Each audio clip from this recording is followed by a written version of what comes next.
Hey guys, I wanted to do a lunchtime live here. I'm trying to add in Instagram. Hang on one second. Hey everyone, I wanted to come in today and do a lunchtime live. We're going to talk everything real estate today. It's been quite a while since I've done one of these, so I wanted to jump on. And let me know if you have any questions. Drop a comment. I'd love to hear what you're thinking. Again, talking everything real estate today. Still a very crazy market. Sellers are still making out pretty well, and buyers are having a challenging time of it unless you have cash in your pocket. One of the things that the buyers are running to, and the sellers really, is you get in these multiple offer situations, but there's a lot of cash being thrown around. And I've heard of everything from people cashing in retirements to buy homes to cash money lenders to taking advantage of the federal government's short-term loans that they've handed out if you're a business owner and cashing that in to buy a home. It's interesting, and in the 4 years that I've been doing this, which I know is not a long period of time, but in the 4 years I've been doing this, it's interesting how all of a sudden there's all this cash money flying around. Some statistics here. I was looking at the statistics provided in InfoSparks and MLS and looking at single family homes in the area. The average price point for a single family home is actually leveled off. It climbed and climbed and climbed over the last year, and we're right at 10% higher than we were at this point last year, but from last month to this month, it's leveled right off at an average of $165,000. So that's super interesting, and that's the median price. And now that I look at the average price point still climbing. So from median is one number, and then the average price point is up to $200,000, and it says it's 14.7% higher than it was at this point last year.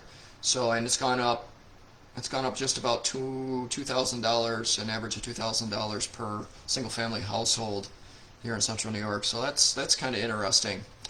Let's check in some other numbers here. New listings has come way up since the winter, because in February we were at 8,100 new listings, and now we're not, it doesn't seem like way up, but to me it looks like it's way up because we're finally in the positive.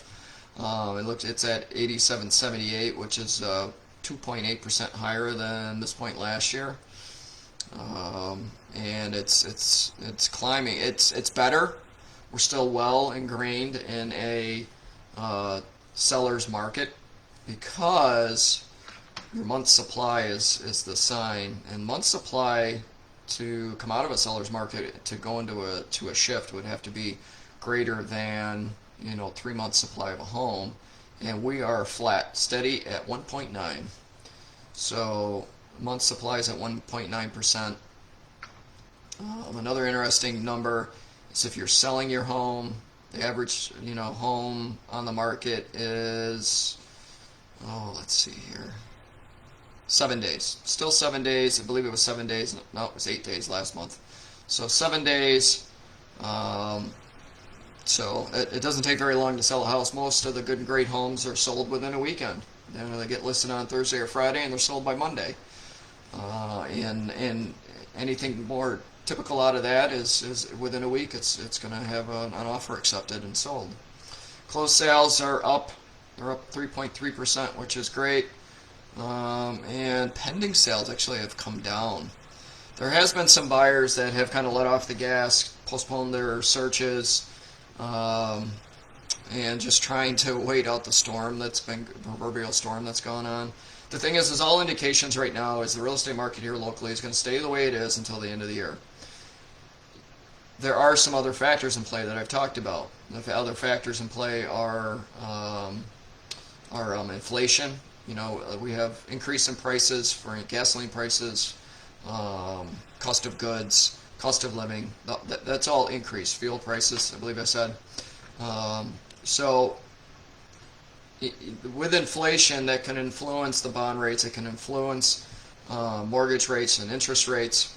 So that could have an effect on the real estate market as we go through the term here, as we get into the second half of the year. But really, all indications right now is that the real estate market's going to stay the same here locally. Mortgage rates keep fluctuating. I just saw last week on a online publication that had a 15-year fixed rate mortgage at just over 2%, which is phenomenal if you can get yourself into a 15-year fixed. 30-year fixed, I've seen anywhere from flat 3% up to just about right around 3.4, which is still excellent. That's why people are still buying a home. I mean, rates would have to go to 6 before the buyers would stay home. And realistically, 3-4% is not terrible for a mortgage. I tell people all the time, my first mortgage I bought, my first house that I bought, my mortgage was like 7.9%. If you can believe that. And I've heard of in the 80s they had mortgage rates in the teens. So really 3-4% is not terrible, but when you go from 3 to 4 to 5%, you're really adding hundreds of dollars onto your mortgage. And that's why as a home buyer you should be paying attention to the mortgage rates as they go up and down. Home sellers, take the time to prepare your home to sell if you're interested in listing.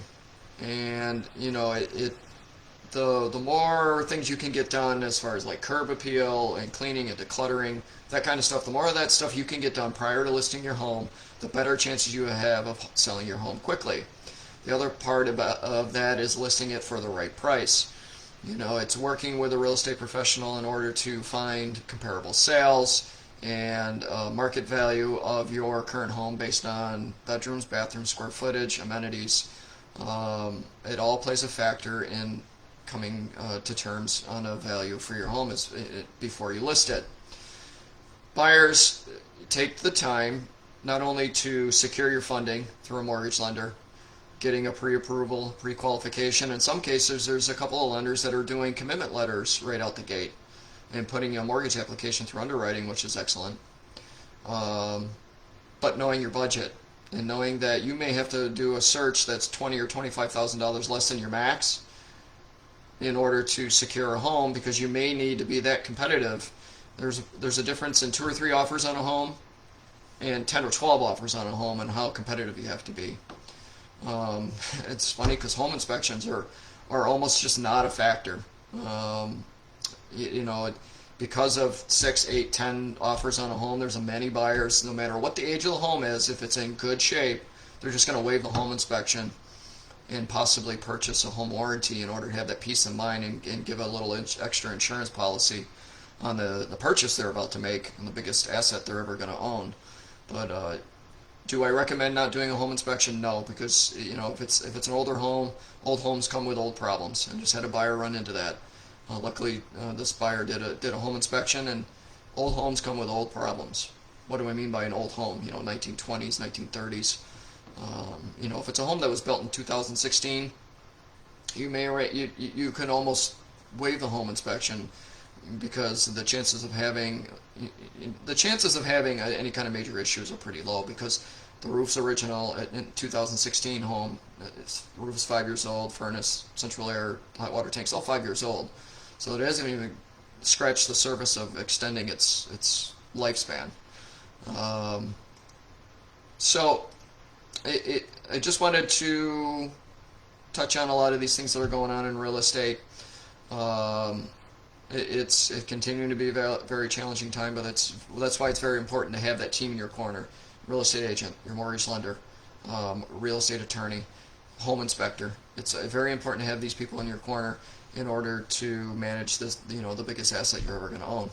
So listen, if there's anything I can do for you, drop a comment or send me a DM. I'm always open to answer any questions. You don't necessarily have to work with me. That's not my goal here. If I can provide you any information, that is my goal, is to provide information, bring you some value. So again, if you have any questions, you need to know anything, drop a comment or send me a message. Feel free to reach out. I'm available at any point. And I hope everybody enjoys the rest of your day. Take care, everyone.